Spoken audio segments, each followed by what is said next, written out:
ஆரோக்கியமான குடல், ஆனந்தமான வாழ்வு. திருச்சியில் அதிநவீன வசதிகளுடன் இயங்கி வரும் டாக்டர் கண்ணன்ஸ் கேஸ்ட்ரோமேட் மருத்துவமனை, திண்டுக்கல் மெயின் ரோட், திருச்சி. உங்கள் செரிமான மண்டல பிரச்சனை அனைத்திற்கும் சிகிச்சை அளிக்கப்படும். ஏப்ரல் 17ஆம் தேதி முதல் தேர்தல் பரப்புரையை தொடங்குகிறார் மக்கள் நீதி மய்யம் தலைவர் கமல்ஹாசன். அண்மை செய்தியை பார்க்கிறோம். ஏப்ரல் 17 முதல் ஏப்ரல் 20 வரை 26 தொகுதிகளில் கமல்ஹாசன் பரப்புரை மேற்கொள்ள இருக்கிறார் என்ற செய்தியை பார்க்கிறோம். திமுக கூட்டணி கட்சிகளின் வேட்பாளர்களை ஆதரித்து மக்கள் நீதி மய்ய தலைவர் கமல்ஹாசன் பரப்புரை மேற்கொள்ள இருக்கிறார்.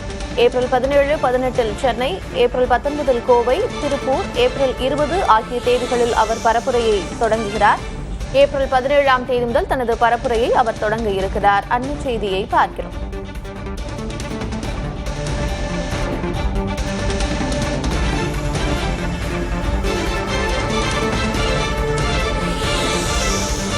ஏப்ரல் 17ஆம் தேதி முதல் 20ஆம் தேதி வரை 26 தொகுதிகளில் அவர் பரப்புரை மேற்கொள்ள இருக்கிறார்.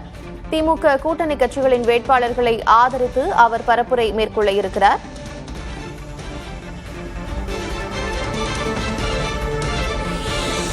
ஏப்ரல் 17ஆம் தேதி பெரம்பூர் தொகுதியிலும், ஏப்ரல் 20ஆம் தேதி திருச்சி கிழக்கு தொகுதியிலும் அவர் பரப்புரை மேற்கொள்ள இருக்கிறார். ஏப்ரல் 17ஆம் தேதி விஜய் போட்டியிடும் பெரம்பூர் தொகுதியிலும், 20ஆம் தேதி திருச்சி கிழக்கிலும் பரப்புரை மேற்கொள்ள இருக்கிறார் மக்கள் நீதி மய்ய தலைவர் கமல்ஹாசன். ஆரோக்கியமான குடல், ஆனந்தமான வாழ்வு. திருச்சியில் அதிநவீன வசதிகளுடன் இயங்கி வரும் டாக்டர் கண்ணன்ஸ் கேஸ்ட்ரோமேட் மருத்துவமனை, திண்டுக்கல் மெயின் ரோட், திருச்சி. உங்கள் செரிமான மண்டல பிரச்சனை அனைத்திற்கும் சிகிச்சை அளிக்கப்படும்.